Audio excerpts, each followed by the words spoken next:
3 weird things that K-pop lies about. Recently, former MOMOLAND member Itzy went viral for exposing some of the lies in K-pop. I've been seeing a lot of TikToks recently about artists like faking their autographs. In her video, she first tackled the issue of auto-signing albums. Fans were disappointed to learn that some signed albums by idols like BLACKPINK's Jennie and Lisa might actually be produced by an Autopen. Of course, not every idol does this. Fans showed examples like Twice members, Taeyeon, and even Jennie and Lisa on different occasions. 한 1000장 정도 했다고 들었거든요. 1500장이 남은 건가요? 절대 편집하지 마시고 제가 500장 사인하는 거 끝까지 잘 담아주시길 바랍니다. 다들 저희가 앨범이나 이런 거 사인할 때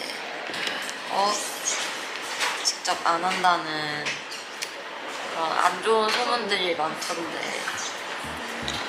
I say lie very lightly in this case, is live AR. Live AR is what is sometimes played on music shows. Daisy also discussed live AR, where idols record songs in the studio while jumping and moving around to mimic natural breath sounds, as if they're performing live. One notable example was in RIIZE's performance of Impossible, where Wonbin's breath pattern seemed to match multiple performances.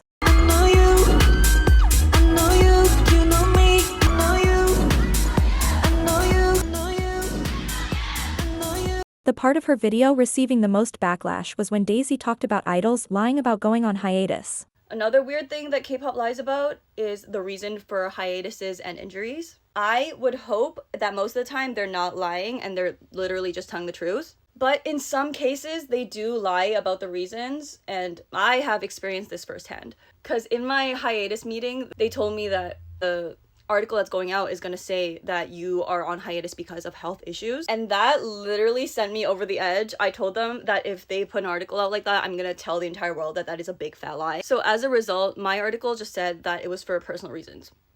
So yeah, hiatus articles can be, and I hope they are, telling the truth a lot of the time, but sometimes they aren't. And the same thing goes for injuries.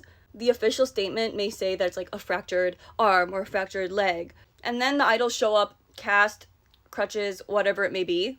But sometimes they're completely fine and they just got a new set of titties. Fans started to worry that this information could be used against idols who take breaks for genuine health reasons. For example, some immediately accused Itzy's Leah of using anxiety as a cover-up for plastic surgery. Many fans asked Daisy to stop talking about these topics, saying, "I swear every time she speaks it opens the floodgates of harassment towards women, and K-pop stans already harass women enough, watch them analyze female idols, call them names and doubt whether or not they're actually injured."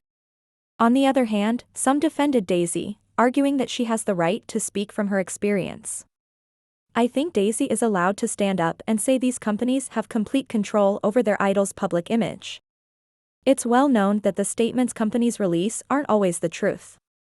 For example, breakups aren't always due to schedule conflicts, but companies can't exactly come out and say, "I cheated on B." In cases like that, it makes sense to lie.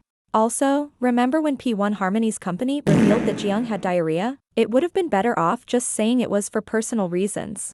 I think both things can be true at the same time. An idol can take a break for mental or physical health reasons while also doing touch-ups or focusing on self-care. I remember idol Suha getting criticized for going horseback riding during her health-related hiatus, but she's still allowed to go out and live her life. 3 weird things that K-pop lies about. Okay, so there were a few things in the K-pop realm that were very alarming to hear when I first heard about them. As always, nothing I say is the rule. I am not saying that everyone does this. The first thing is autographs. I've been seeing a lot of TikToks recently about artists like faking their autographs in both the K-pop and the Western music industry. And those videos were talking about, is this album signed by the actual artist or is it by Autopen? And I'm gonna be honest, I didn't know what an Autopen was. I had to Google it. And I've personally never seen like an Autopen being used before. But those videos reminded me of like a really weird thing that K-pop companies do. Because sometimes albums need to be signed in bulk. And it's very time consuming for artists to sign like hundreds and thousands of albums. So sometimes it's literally just a bunch of staff signing the albums, like doing the artist's signature. Now, I've never required this kind of assistance before due to irrelevancy. I don't know. I think that the most albums I've ever had to sign in one sitting were maybe 300. And even then, it was actually a lot more time consuming than I thought it would be. So in a way, I do understand why this kind of thing would need to be done. But at the same time, I just feel like it's kind of unfair to the people who received those albums, thinking that they're like hand signed. But I guess that since they're not signing official documents, I guess it's not illegal, but it's just weird. There are a couple other things that staff do in place of the idols, which can get a little bit illegal, so I'm not going to disclose them. But it was really strange to see like what the staff do on behalf of the idol sometimes. It gets really weird. By the way, I'm not talking about albums that are signed for fan signs and fan calls. I'm talking about like the other albums that can be received through raffles and events. Another weird thing that Kpop lies about is the reason for hiatuses and injuries. I would hope that most of the time they're not lying and they're literally just telling the truth. But in some cases, they do lie about the reasons, and I have experienced this firsthand. Because in my hiatus meeting, they told me that the article that's going out is going to say that you are on hiatus because of health issues. And that literally sent me over the edge. I told them that if they put an article out like that, I'm going to tell the entire world that that is a big fat lie. So as a result, my article just said that it was for personal reasons. So yeah, hiatus articles can be, and I hope they are, telling the truth a lot of the time. But sometimes they aren't. And the same thing goes for injuries. The official statement may say that's like a fractured arm or fractured leg. And then the idols show up, cast, crutches, whatever it may be. But sometimes they're completely fine and they just got a new set of titties. And the last weird thing that's lied about, I say lie very lightly in this case, is live AR. Live AR is what is sometimes played on music shows that is different from the original like album recording, and it's a very common practice on music shows, so it's not like shady if someone uses it. So the live AR is typically recorded at the idol studio or even before the recording for the music shows, but the way that this is recorded is so silly. Like when I first heard about this, I was actually so shook. Like it was so funny to me. You're literally standing in the studio with a mic and you have to sing your parts. But in order to make it convincing that you're like singing live, you have to sing while you're like jumping up and down or like walking in place or like doing the choreography. And for some reason, I just remember this so vividly because I felt so silly doing this. Like I was actually jumping up and down with a mic and singing so I could imitate like the breath sounds that would come out naturally when I'm dancing and singing at the same time. So to the trained ear, it sounds pretty obvious when someone's using live AR or when they're actually singing live or when they're just using their like album recording.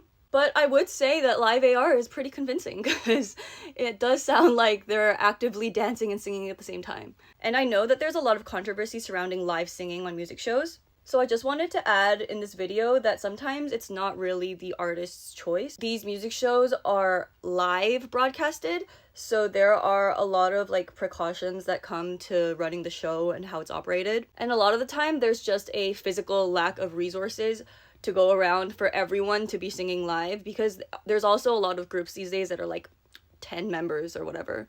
So if the broadcasting channel tells you to go up on stage with your in-ear pack plugged into air, you go up with your in-ear pack plugged into air. Also adding that if someone sounds really good live, it's not always live AR. They could just be really good at singing live.